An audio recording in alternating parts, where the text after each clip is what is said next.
الحمدللہ الحمدللہ الحمدللہ وقفا والصلاة والسلام علی رسول اللہ عباد اللہ اصطفیٰ.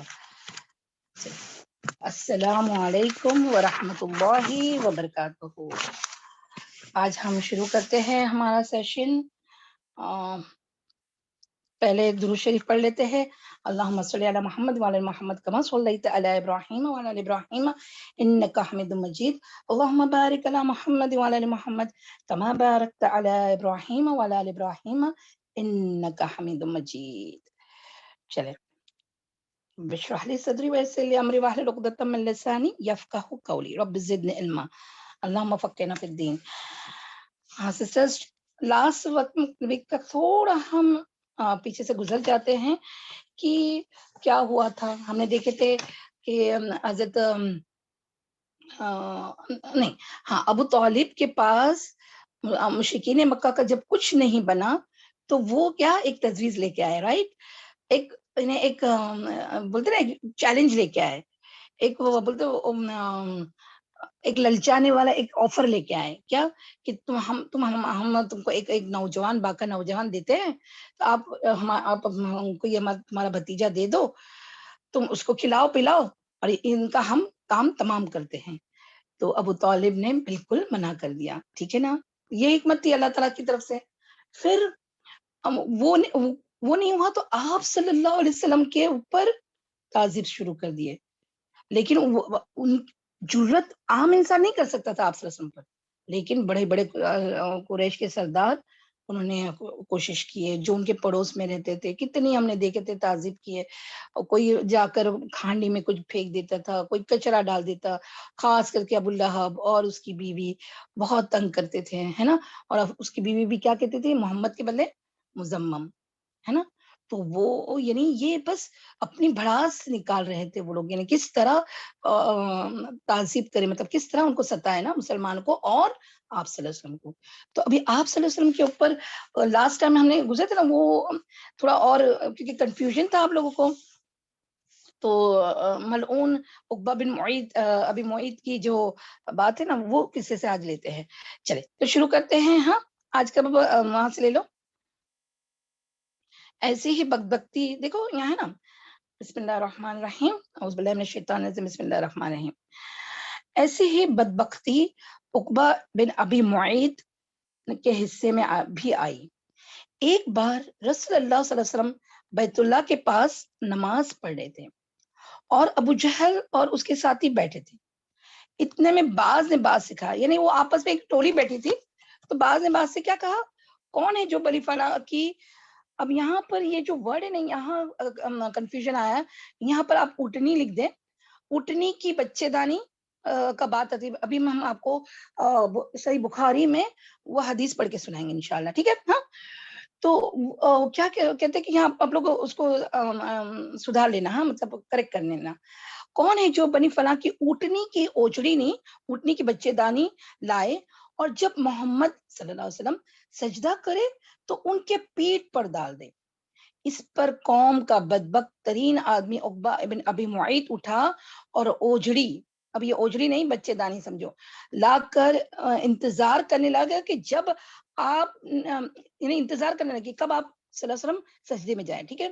تو جب آپ صلی اللہ علیہ وسلم نے سجدہ کیا تو دونوں کندھوں کے بیچ میں ڈال دی. پھر وہ ہنسی کے مارے ایک دوسرے پر گرنے لگے، یعنی اتنا ٹھٹکا مارنے لگے کہ ایک دوسرے پر گرنے لگے. امیجن کریں، نعوذ باللہ، ادھر آپ سجدے میں ہی رہے، سر نہ اٹھایا. یہاں کے حضرت فاطمہ الزہرا رضی اللہ عنہا آئی اور آپ کے پیٹ سے اوجڑی دور پھینکی. تب آپ صلی اللہ علیہ وسلم نے سر اٹھایا اور فرمایا اللہم علیک بقریش، اے اللہ تو قریش کو پکڑ لے. اب یہ جو ہے نا پورا قصہ نیچے آپ حاشیے میں دیکھ سکتے ہیں. یہاں حاشیہ ہے نہیں ہے شاید. صحیح بخاری حدیث نمبر تو یہ انشاءاللہ اس ویک بھی آپ دورہ بخاری میں بھی آئے گی، لیکن ہم ابھی اس کو شارٹ کرتے ہیں. ہاں تو خالی وہ جو تم کو کنفیوژن تھا نا کہ کیا تھا وہاں، اور ایک بات بہت امپورٹنٹ آ رہی ہے، اس لیے ہم یہ حدیث ہم اس میں سے پڑھتے، صحیح بخاری میں سے. کیا ہے کہ عبداللہ ابن مسعود، یاد رکھنا اولین، ہاں جو مسلمانوں میں سے اولین تھے نا، عبداللہ بن ابن مسعود نے کہا کہ ایک بار ایسا ہوا کہ ان حضرت صلی اللہ علیہ وسلم کعبے کے پاس سجدے میں تھے، اور دوسری سند بھی یہاں پر آ رہی ہے، دو سند سے یہ مروی ہے۔ تو عبداللہ بن مسعود نے کہ ان حضرت صلی اللہ علیہ وسلم خانہ کعبے کے پاس نماز پڑھے تھے اور ابو جہل اور اس کے ساتھی وہاں بیٹھے ہوئے تھے۔ اتنے میں وہ آپس میں کہنے لگے، تم میں سے کون جاتا ہے اور فلاں لوگوں نے جو اٹھنی کاٹی ہے، دیکھیں یاد رکھو، جو اٹھنی کاٹی ہے اس کا بچہ دان لا کر جب محمد صلی اللہ علیہ وسلم سجدہ کرے تو ان کی پیٹھ پر رکھ دیتا ہے۔ یہ سن کر ان کا بڑا بدبخت عقبہ بن ابی معیط اٹھا اور اس کو لا کر دکھاتا رہا۔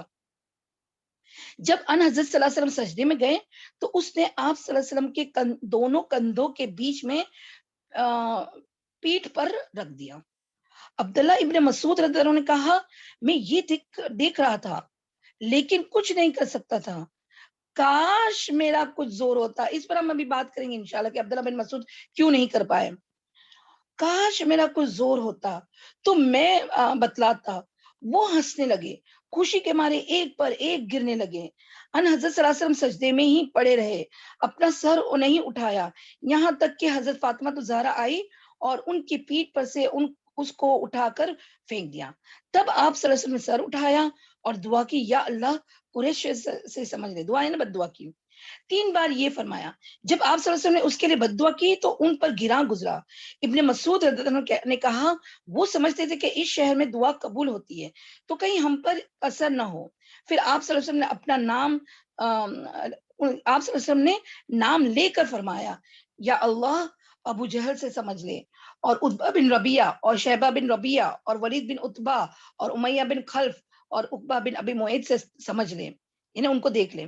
اور عمرو بن میمون نے ساتویں شخص کا بھی نام لیا، شاید وہ عمارہ بن ولید تھے، ہم کو یاد نہ رہا۔ ابن مسعود رضی اللہ عنہ کی قسم اس کی جس کے ہاتھ میں میری جان ہے، میں نے ان لوگوں کو دیکھا جن کا نام ان حضرت صلی اللہ علیہ وسلم نے لیا تھا، کنویں میں مرے پڑے تھے، بدر کے کنویں میں۔ یہ بخاری کی روایت ہے۔ تو دیکھیں نا، یعنی آپ صلی اللہ علیہ وسلم، آپ امیجن کرے وہ جو بچے دانی کا پلیسنٹا جو ہوتا ہے تو وہ کتنا خون کیا، لیکن آپ صلی اللہ علیہ وسلم نے اٹھے نہیں جب تک کہ حضرت فاطمہ زہرا آ گئی۔ تو عبداللہ ابن مسعود رضی اللہ عنہ وہاں تھے، وہ ایمان لائے تھے، وہ دیکھ رہے تھے لیکن وہ کچھ کر نہیں پائے۔ کیوں؟ کیونکہ عبداللہ بن مسعود ایک ایسے قبیلے سے بلانگ کرے تھے، قبیلہ حذیل سے، اور وہ حذیل قبیلہ کیا ہے معلوم ہے؟ جو ایک لوور سٹیٹس، یعنی غلام ان میں سے تھے، بہت سارے لوگ غلامی کا جو تھا نا وہ تھے، وہ قبیلہ، تو اس لیے ان میں اتنی ہمت نہیں تھی۔ اور یہ بھی ہے کہ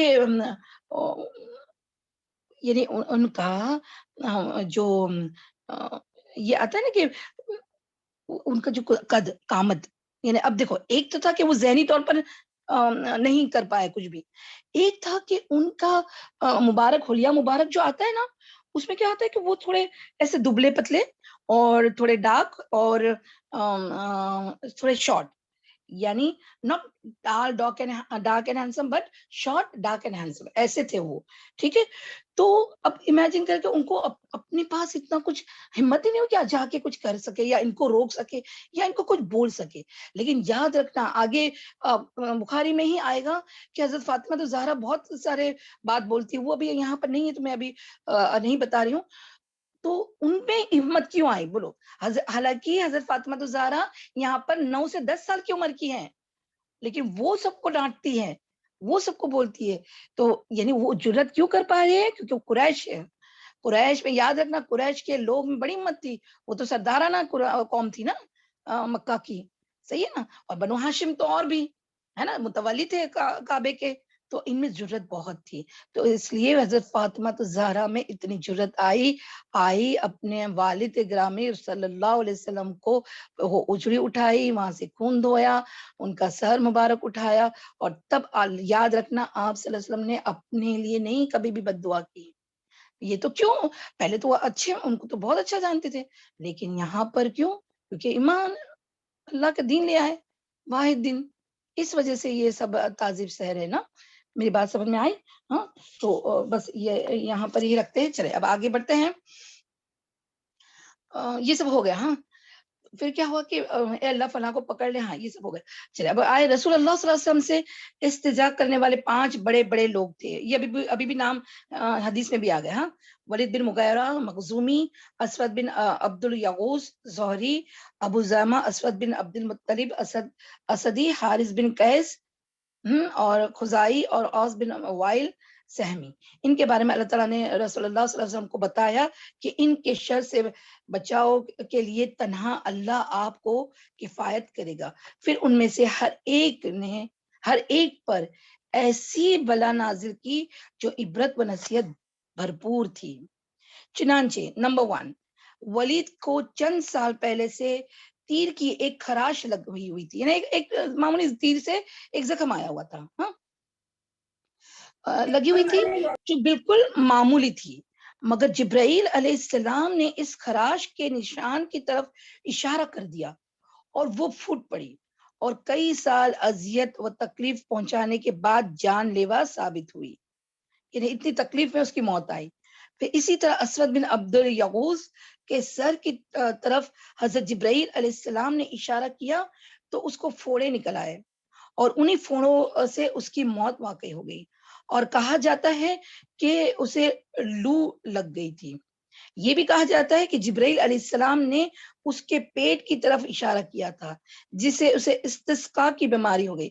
استسقاء مطلب پتہ ہے نا، جیسے انسان کا پیٹ پھولتا ہے اور پانی بہت بھرا ہوا رہتا ہے تو انسان پانی پی بھی نہیں سکتا ہے، اس کو بہت کم پانی پینا پڑتا ہے. اس کو بولتے ہیں استسقاء. اس کو پیاس بہت لگتی ہے لیکن پانی بہت اندر بدن میں ہو جاتا ہے تو پیٹ پھولتا ہے. ابھی بھی کسی کو اللہ نہ کرے کسی کو ہو، لیکن ہوتی ہے یہ بیماری. تو وہ پانی پی بھی نہیں سکتا، تھوڑا ہی پی سکتا ہے، اس لیے اس کو بولتے ہیں استسقاء. یاد ہے نا نماز استسقاء؟ اسی سے استسقاء کی بیماری ہو گئی اور پیٹ اس قدر پھول گیا کہ بلا آخر اسی میں وہ مر گیا.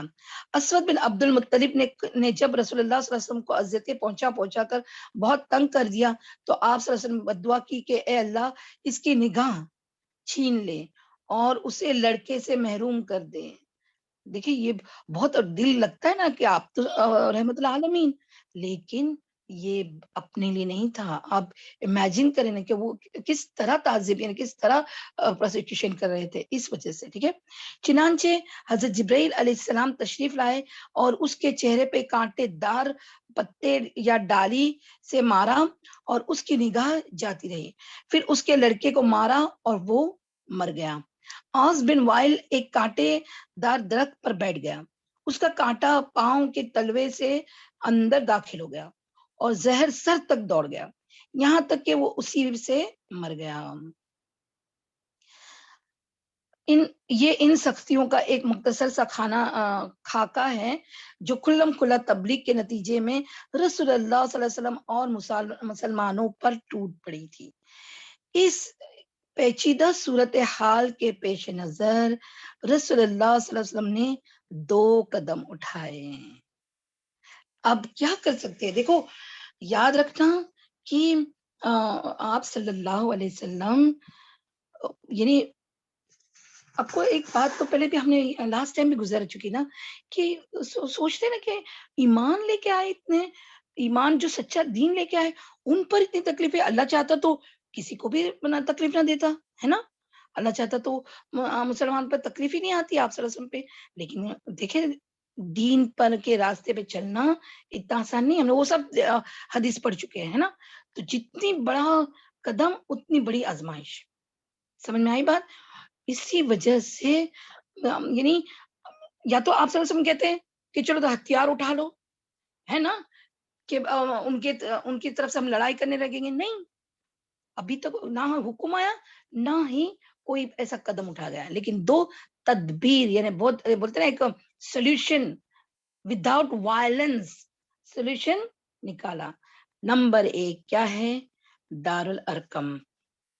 دارالارقم پہلا قدم جو یہ تھا کہ آپ صلی اللہ علیہ وسلم نے ارکم بن ابی ابل ارکم مخزومی.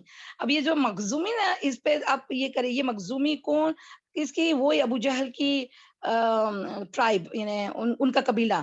ہاں، مخزومی قبیلہ کے گھر گھر کو تبلیغ و عبادت اور تعلیم و تربیت کا خفیہ مرکز بنا دیا، سینٹر بنایا.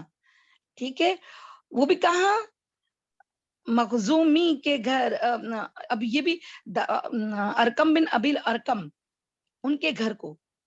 اب یہ کیوں، یہ کون تھے ارکم بن ابی ارکم؟ تو یہ حضرت ارکم رضی اللہ عنہ کا مسلمان ہونا لوگوں سے میں معروف نہیں تھا، یعنی انہوں نے چپکے سے مسلمان ہوئے تھے، سب کو پتا نہیں تھا. ہاں، کسی کے دل میں یہ خیال بھی نہ گزر سکا تھا کہ رسول اکرم صلی اللہ علیہ وسلم اور آپ صلی اللہ علیہ وسلم کے اصحاب کی مکمل اور پرسکون ملاقات ارکم میں کے گھر میں ہو سکتی ہے. کیوں؟ کیونکہ اب یاد ہے کہ ہم نے ابھی یہ تم کو انڈر لائن کیا نا، کیونکہ ارکم بل ارکم کا تعلق، رضی اللہ عنہ کا تعلق قبیلہ بنو مخزوم سے تھا، یعنی وہ ابو جہل کا قبیلہ. اور وہ ایسے، اور بنو مخزوم کا قبیلہ ہی تو وہ واحد قبیلہ، سب سے پہلا قبیلہ تھا جو قریش کے خلاف مقابلے بازی اور جنگ و جدل میں اپنا پرچم بلند کرتا تھا. سب سے پہلے وہی تو کھڑے ہوتے تھے بنو ہاشم کے خلاف، اور آپ صلی اللہ علیہ وسلم کے خلاف بھی. ٹھیک ہے نا، قریش کے خلاف بھی. اگر ارکم رضی اللہ عنہ کا مسلمان ہونا معروف ہوتا، تب بھی کسی کے دل میں بھی یہ خیال نہیں آ سکتا تھا کہ ان کے گھر میں اللہ کے رسول صلی اللہ علیہ وسلم سے پرسکون ملاقات ہو سکتی ہے. یعنی یہ کوئی نہیں سمجھ سکتا تھا کہ دشمنوں کی صفوں کے عین درمیان یہ کام ہو رہا ہے.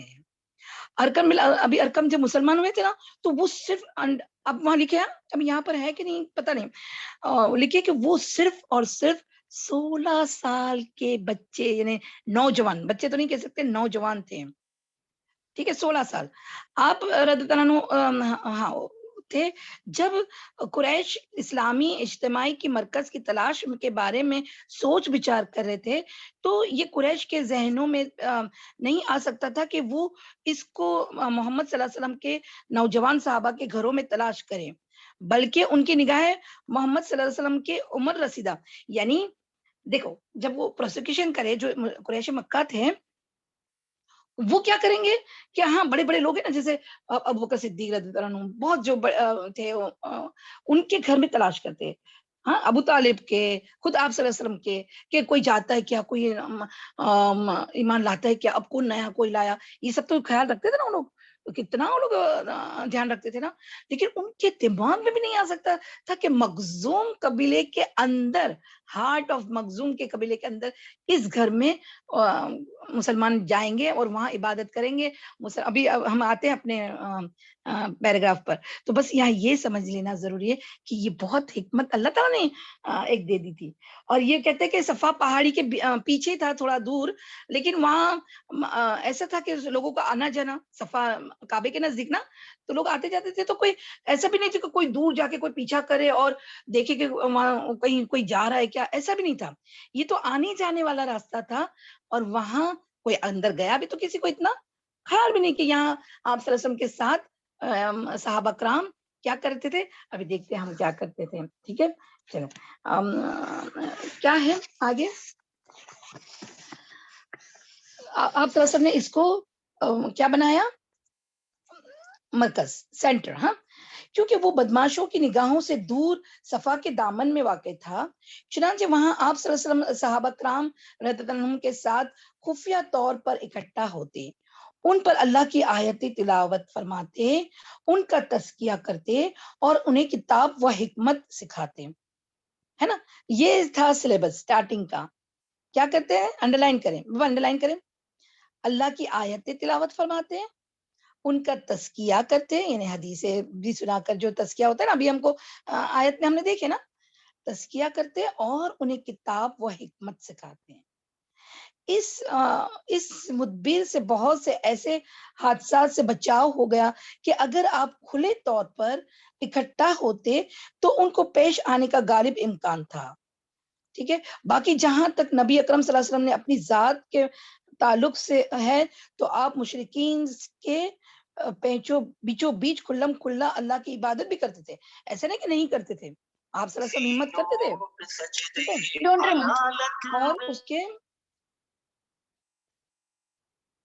بچا اچھا، اور اس کے دین کی دعوت بھی دیتے تھے، یعنی آپ صلی اللہ علیہ وسلم. ہاں، اس سے نہ آپ کو کوئی ظلم و زیادتی روک سکتی تھی، نہ مذاق اور استہزاء.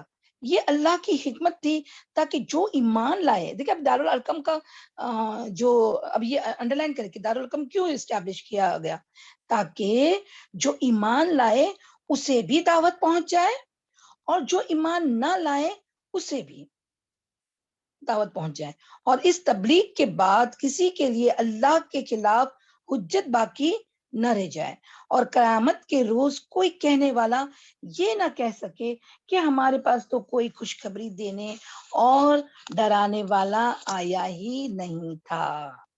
یعنی دیکھیں اب کھلم کھلا تو تبلیغ عام لوگ تو نہیں کر سکتے تھے، آپ صلی اللہ علیہ وسلم تو کرتے تھے، ٹھیک ہے، لیکن اب دارالارقم بنانا تو کیا ہوا، جس کو بھی ایمان لانا ہے وہ جاتا تھا دارالارقم میں. ہاں، وہاں آپ صلی اللہ علیہ وسلم سے بیعت، پہلے تو بیعت پہ ہوتی تھی نا، بیعت کر لو یا اپنا ایمان شہادت کا کلمہ سناتا تھا کہ میں ایمان لے آیا، اور وہاں سے نکل جاتے تھے. اور وہاں اگر باقی لوگ بھی جمع ہوتے تھے تو اللہ کی تلاوتیں ہوتی تھی، اللہ آپ صلی اللہ علیہ وسلم کا تزکیہ کرتے تھے، تاکہ پتہ چلے نا یہ دین کیا ہے، خالی شہادت کا کلمہ پڑھ کے تو نہیں چلے گا. تو اس وجہ سے وہ سینٹر بن گیا دارالارقم.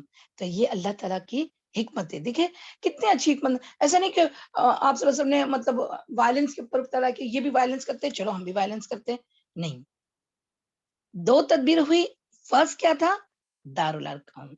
اب سیکنڈ کیا ہے، دیکھیں سیکنڈ ہے ہجرت حبشہ. اب یہاں پر ہجرت لکھا نا، وہاں پر پہلی بھی لکھو، ہاں، پہلی ہجرت حبشہ. اب یہ حبشہ کہاں آیا، ابھی کے، ہاں فرسٹ یا پہلی لکھو صحیح. ابھی کا جو ایتھوپیا ہے نا، وہ آپ کو بتائیں اس کی جو جغرافیکل ہے نا، وہ کیا ہے کہ جدہ سے ایک بحر کلزم کہ بحر احمر، ہاں ایک سیکنڈ میں دیکھتی ہوں، بحر کلزم یا بحر احمر، یہ ایک ندی بہتی ہے، اور پھر اس کے کنارے، دوسرے کنارے پر افریقہ ٹچ ہوتا ہے، تو وہاں ایتھوپیا ٹچ ہوتا ہے، ٹھیک ہے. انشاءاللہ میں آپ کو گروپ میں بھیج دوں گی اس کا میپ، ہاں انشاءاللہ. تو کیا ہوا، ہجرت حبشہ ہوا.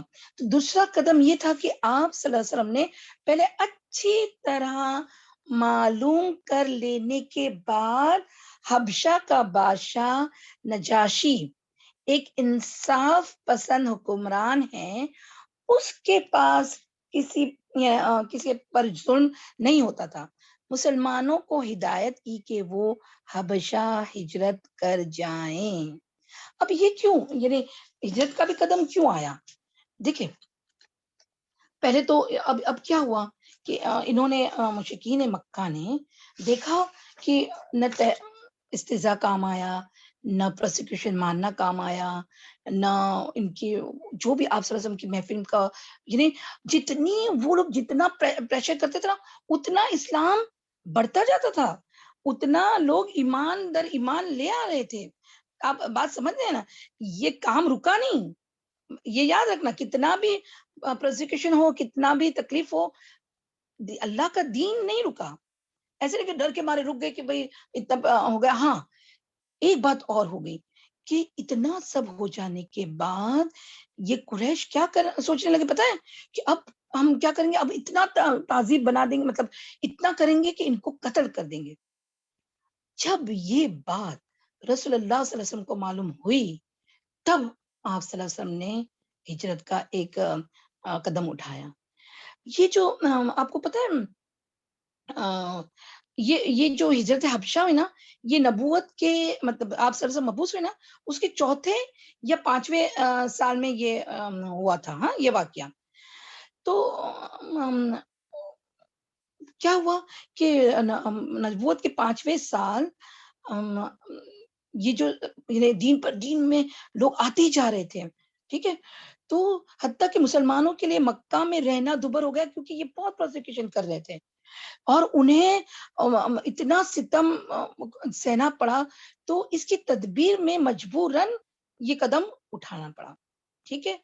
اور آپ کو پتہ ہے اس کے پہلے سورہ کہف کی صورت نازل ہو چکی تھی جس میں اللہ تعالیٰ جب فرماتے نا کہ وَإِذِ اعْتَزَلْتُمُوهُمْ وَمَا يَعْبُدُونَ إِلَّا اللَّهَ فَأَوُوا إِلَى الْكَهْفِ يَنشُرْ لَكُمْ رَبُّكُم مِّن رَّحْمَتِهِ وَيُهَيِّئْ لَكُم مِّنْ أَمْرِكُم مِّرْفَقًا.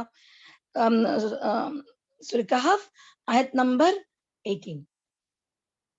اس میں کیا ہوا کہ جیسے کہف اصحاب کہف کو ہجرت کر کے غار میں جانے کو کہا تو یہ انڈائریکٹلی آپ صلی اللہ علیہ وسلم کو اشارہ تھا کہ آپ تمہارے لوگ بھی ہجرت کر جائیں.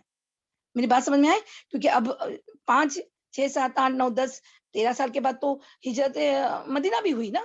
لیکن ہجرت کا جو کانسیپٹ تھا نا یہ سورہ کہف میں آپ صلی اللہ علیہ وسلم کو اشارتاً بتا دیا تھا. اور یہ جو میں ابھی آپ کو جو پوائنٹس تھوڑا بہت بتا رہے ہیں نا یہ رحیق المختوم میں بھی ہے. ہاں اس کی ڈیٹیل جو ہجرت حبشہ کی ڈیٹیل میں یہ آیا ہے.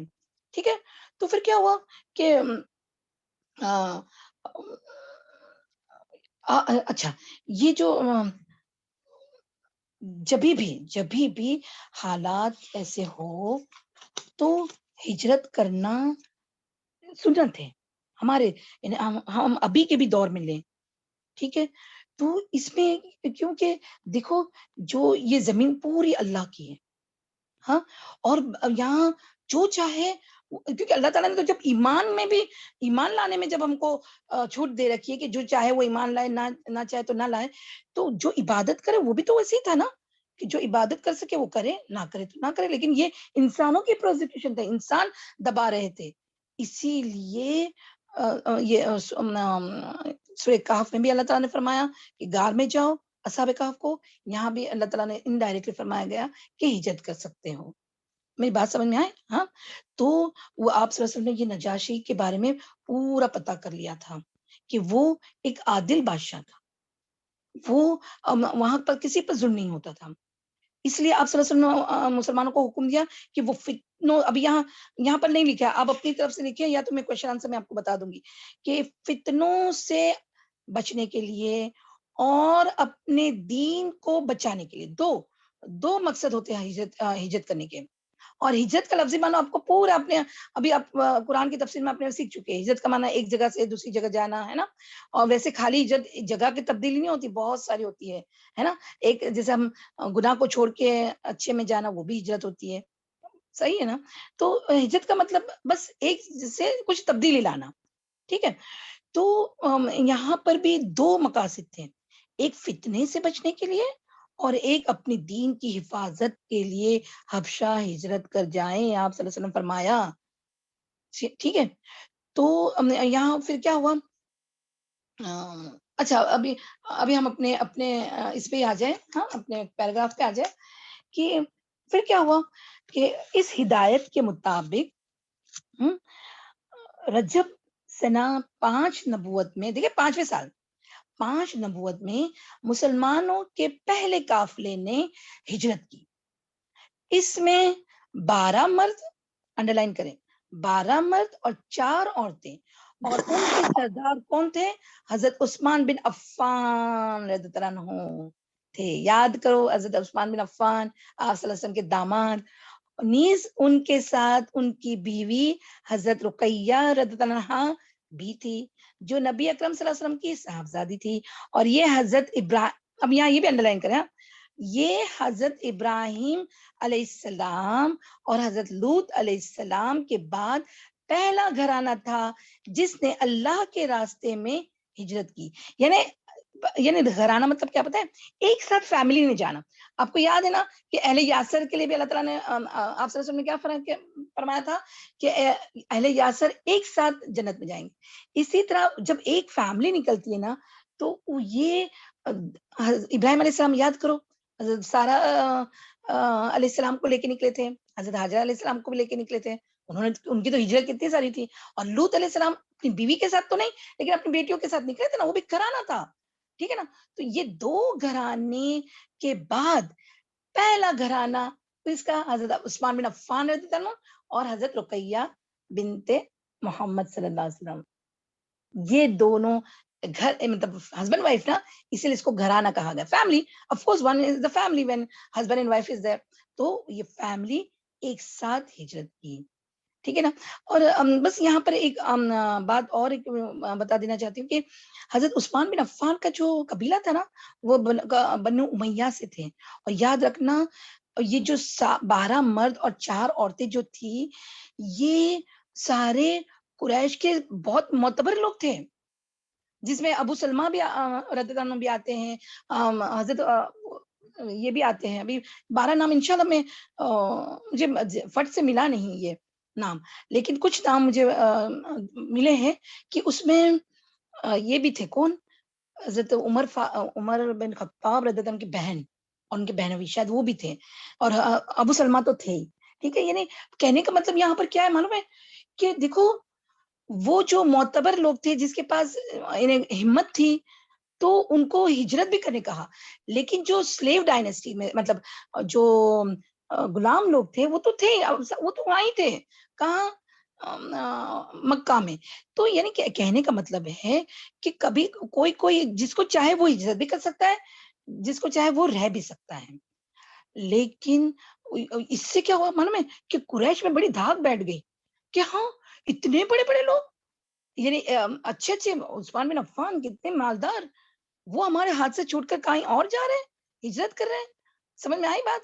یعنی دیکھو سپوز امیجن کریں کہ بلال بن رباح رضی اللہ عنہ ہوتے، تو ان کو تو وہ سوچتے کیا معلوم لوگ کہ ارے یہ تو اپنے وہ جو تکلیف تھی نا دیتے تھے نا اس سے بھاگ کر ہجرت کی.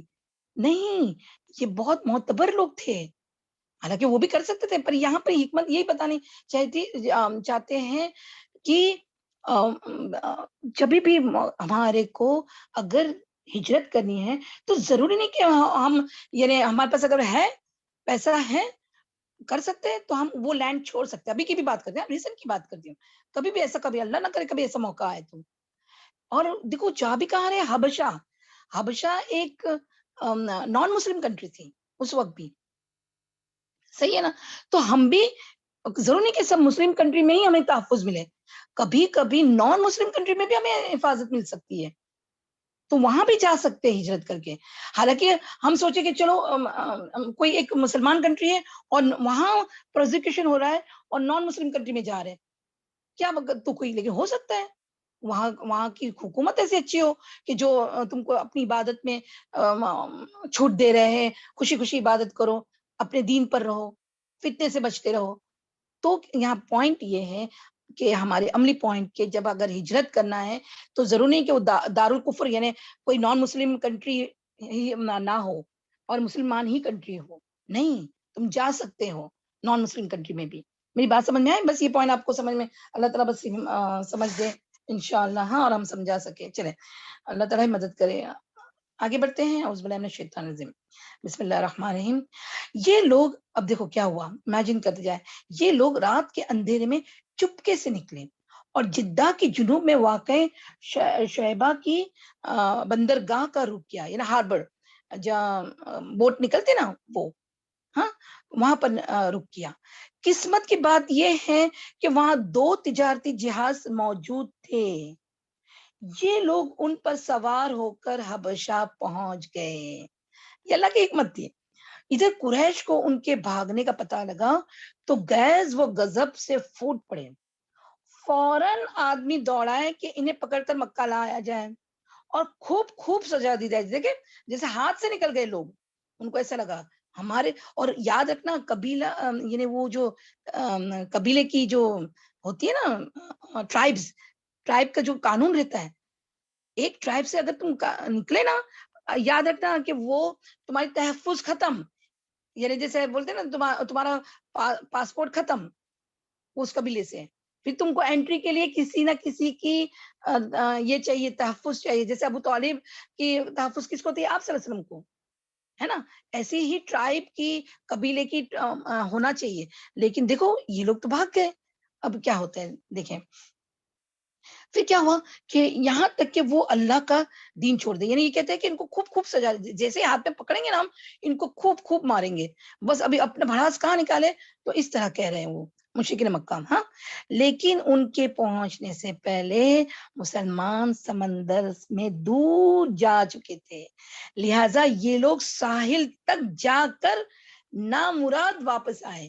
کہتے ہیں کہ وہ جو بوٹ تھی نا، وہ ان کی آنکھوں سے بھی اوجھل ہوگی. جب وہ ان کو پتا چلا نا، یہ رات کے اندھیرے میں گئے، ٹھیک ہے، جب وہ ان کو پتا چلا، جب تک وہ بھاگ کے وہاں ہاربر پہ آتے تب تک تو وہ بوٹ بھی اوجھل ہو چکی تھی، دور جا چکی تھی. یعنی ان کو پتا ہی نہیں چلا کہ کہاں تک بوٹ بھی گئی ہے. سمجھ میں آیا؟ تو وہ تو نکل چکے تھے، حبشہ جا چکے تھے. اچھا، اب کیا ہوا یہاں تو حبشہ یہ لوگ پہنچ گئے. کون؟ 12 آدمی اور 4 عورتیں. ہاں، اب یہاں پر تو جو مکہ میں جو تھا،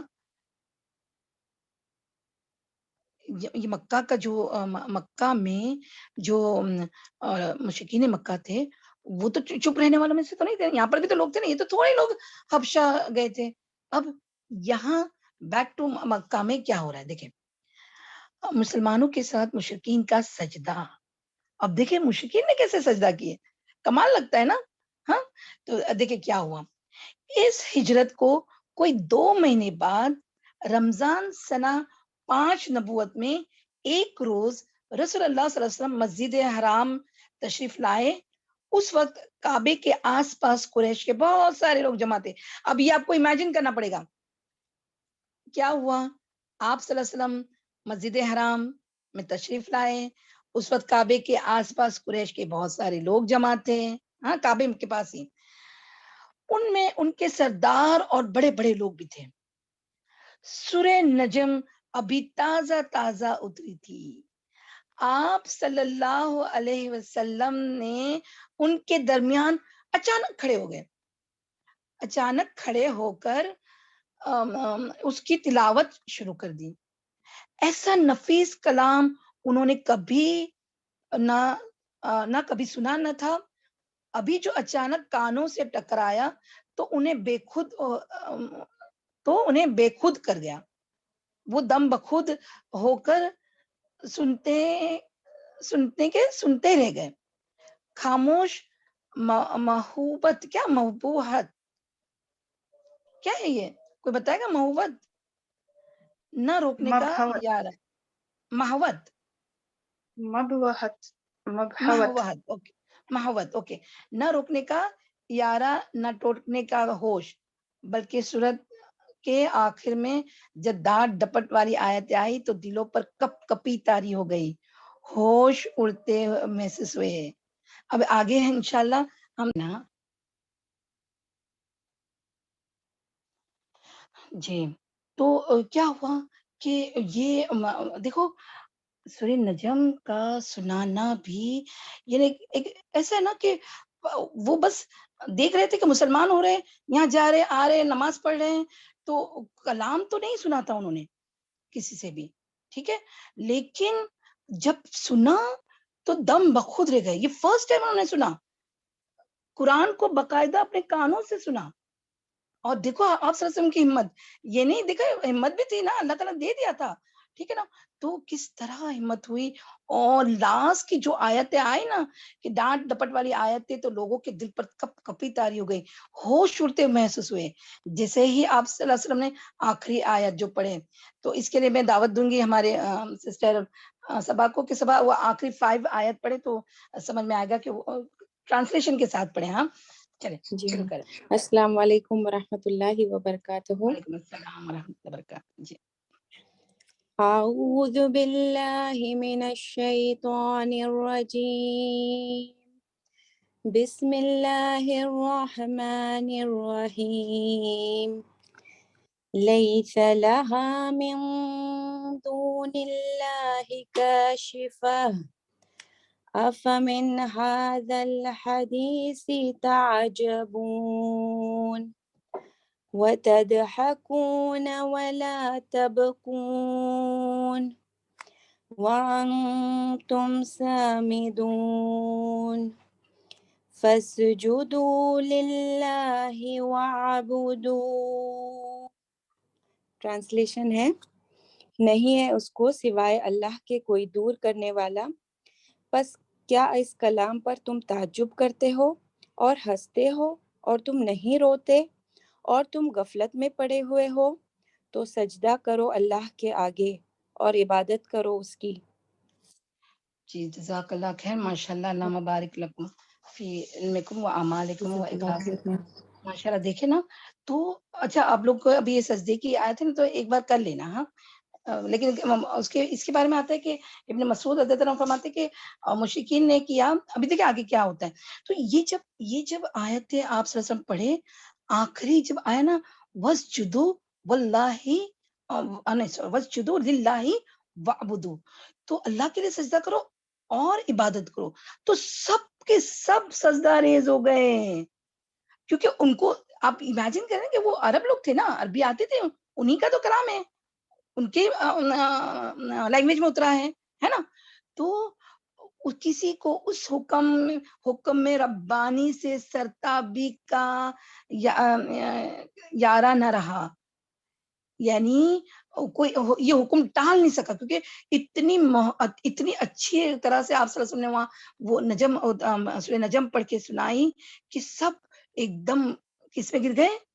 سجدے میں۔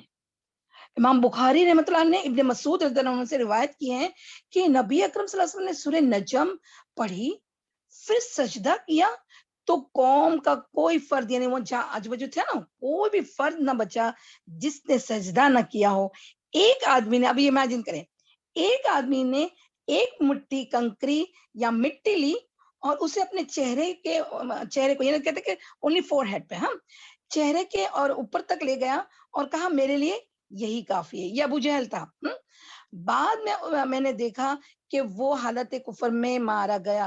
اچھا سوری، یہ امیہ بن خلف تھا، سوری ناٹ ابو جہل، امیہ بن خلف تھا جو بدر کے روز مارا گیا۔ یعنی دیکھو کتنی اس پہ اکڑ، سب لوگ سجدہ کر دیے، امیہ بن خلف کیا کیا؟ ایسے مٹی لیا، کیونکہ دیکھو سجدہ کیا ہوتا ہے، ہمارا فور ہیڈ اور ناک ہی رہتی ہے نا زمین پہ، مٹی ٹچ کیا کرتی ہے؟ فور ہیڈ اور ناک، تو اسے کیا کیا؟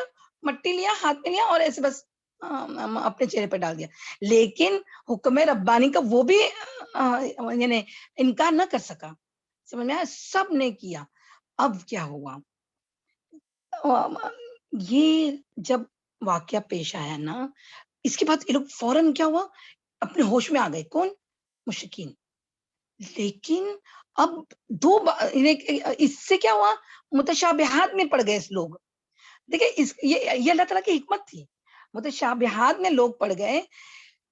کسی کو لگا کیا کہ سارے مشرکین ایمان لے آئے، حالانکہ وہ ابھی آئے گی بات آگے، وہ ایمان نہیں لائے تھے، ٹھیک ہے، لیکن کیونکہ وہ سجدہ ہو گئے تھے، یہ عمل بہت لوگوں نے دیکھا اور بہت لوگ کیا سمجھے کہ سارے مشرکین سردار کیا ہو گئے، ایمان لے آئے۔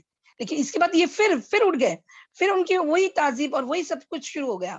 یہ ایک وقتی طور پر انہیں اللہ کی یہاں حکمت دیکھے کہ اللہ کا کلام سن کر مشرک بھی، کیونکہ دیکھو ابھی جو جس کی بدعا کی وہ تو بدر میں مارے گئے، لیکن بعد میں فتح مکہ کے وقت سب مسلمان ہو گئے تھے نا، تو اللہ دل میں سب کے یعنی ایمان کی خیر رکھتا ہے۔ یہ الگ بات ہے کہ کون کب مانتا ہے کب نہیں مانتا، میری بات سمجھ میں آئی؟ تو کیا ہوا کہ سب متشابہات میں پڑ گئے کہ شاید یہ مشرکین مکہ سب سردار سجدے میں گر گئے، تو دیٹ مینس خالی سجدے میں گر گئے، تو دیٹ مین اسلام لے آئے۔ دیکھو خالی ایک سجدے کو ان کے اسلام پر قیاس نہیں کیا جا سکتا ہے نا، اسلام لانے کے لیے تو کیا کلمہ توحید، رسول اللہ صلی اللہ علیہ وسلم کو ماننا، ان سے محبت، سب چیز دعویٰ کرتے، اس وقت بھی آپ صلی اللہ علیہ وسلم کے پاس وہ جاتے اور ایمان لے آتے، تو ویسے تو سجدہ تو کر دیا، حالانکہ اللہ کا سجدہ تھا، میری بات سمجھ میں آ رہی ہے آپ لوگوں کے؟ تو یہاں پر اس واقعے کی خبر حبشہ پہنچی، لیکن خاصے فرق کے ساتھ، دیکھو وہ کیونکہ میں نے بولا نا کہ متشابہات میں پڑ گئے تھے لوگ، یعنی انہیں معلوم ہوا کہ قریش مسلمان ہو گئے ہیں، چنانچہ وہ خوشی خوشی مکہ پلٹے، وہ جو 16 لوگ تھے نا، 12 آدمی اور 4 عورتیں، وہ خوشی خوشی مکہ پلٹے۔ لیکن جب مکہ سے اتنے قریب آ گئے کہ صرف ایک گھڑی کا فاصلہ باقی رہا تو حقیقت حال کا علم ہوا، یعنی تب ان کو پتا چلا کہ نہیں ایسے تو کچھ نہیں ہوا، وہ تو صرف ایک محض ایک وقتی بات تھی کہ انہوں نے سجدہ کر لیے تھے سورہ نجم کے آخر میں، ٹھیک ہے؟ تو ان کو کب اینڈ ٹائم پر، یعنی جب ساحل پر پہنچتے، یعنی ہاربر پہ پہنچتے پہنچتے تب پتا چل گیا کہ ارے نہیں یہ تو ایسا نہیں بات تھی۔ اس کے بعد کچھ لوگ تو وہیں سے حبشہ پلٹ گئے اور کچھ لوگ چپ چاپ، نہیں سوری، چھپ چھپا کر کسی کی پناہ، اب انڈر لائن کریں، میں اس ابھی آپ کو بتا رہی تھی نا، کسی کی پناہ لے کر مکہ آئے۔ اب یہاں پر تھوڑی سی ہم بات کرتے ہیں اور یہیں تک رکھتے ہیں۔ ہاں دیکھیے، یعنی کیا ہوا کہ جب ایک قبیلے کے سے تم نکل جاتے ہو، that means you are not belonging to that قبیلہ، پھر تم ان کی تحفظ تم سے ہٹ گئی، ٹھیک ہے؟ اب کچھ لوگ تو واپس حبشہ چلے گئے، ٹھیک ہے، ان کو معلوم ہوا کہ نہیں نہیں مسلمان نہیں ہوں ابھی تک، وہ سب ساری پروسیکیوشن اور سب چیز ہے ہی وہیں پہ مکہ میں، کچھ لوگ ہو گئے، کچھ لوگ اندر آ گئے اور چھپ چھپا کر قبیلے کے سردار سے مل کر اپنے قبیلے میں تحفظ لینے لگے۔ اس کی میں تھوڑی سی بات بس اب ایک دو کا ہی میں ایگزامپل دوں گی۔ میں یاسر قادی حافظ اللہ کی میں سن رہی تھی، تو وہ کہتے ہیں کہ حضرت عثمان بن عفان رضی اللہ عنہ اندر آ گئے، ہاں، اور لیکن وہ واپس بھی چلے گئے، لیکن وہ خاص کر کے ابو سلمہ رضی اللہ عنہ آپ صلی اللہ علیہ وسلم کے کزن ہیں، ٹھیک ہے؟ ان کو وہ بنو مخزوم سے تھے، یعنی ابو جہل کے قبیلے سے تھے، ان کے باپ کے حساب سے اور ماں کے حساب سے آپ صلی اللہ علیہ وسلم کے، تو وہ ابو طالب کی حفاظت میں آئے، تو وہاں بھی ابو جہل بہت یہ ہوا کہ یہ ہمارا آدمی ہے اور تم کس طرح اس کو تحفظ دے رہے ہو، یعنی حضرت حبشہ ہونے کے بعد جب اندر آئے نا، یہ بھی کہا نا کہ ایک ایک مکہ میں پناہ لی، تو اس طرح سے، تو یعنی اور ایک بھی تھی، میں ابھی انشاءاللہ نیکسٹ اس میں آپ کو تھوڑا سا یہی بات سے ہم کنٹینیو کریں گے کہ قبیلہ، یہ جو قبائلی نظام ہوتا ہے نا، اس میں کس طرح تحفظ ہوتا ہے، کیونکہ آپ صلی اللہ علیہ وسلم کا بھی ایک آگے آئے گا، تب بھی آپ کو یہ بات سمجھ میں آئے گی انشاءاللہ۔ تو یہیں تک رکھتے ہیں ہم، وآخر دعوانا ان الحمدللہ رب العالمین، سبحانک اللہم وبحمدک، نشہد ان لا الہ الا انت، نستغفرک ونتوب الیک۔ السلام علیکم ورحمۃ اللہ وبرکاتہ۔ اللہ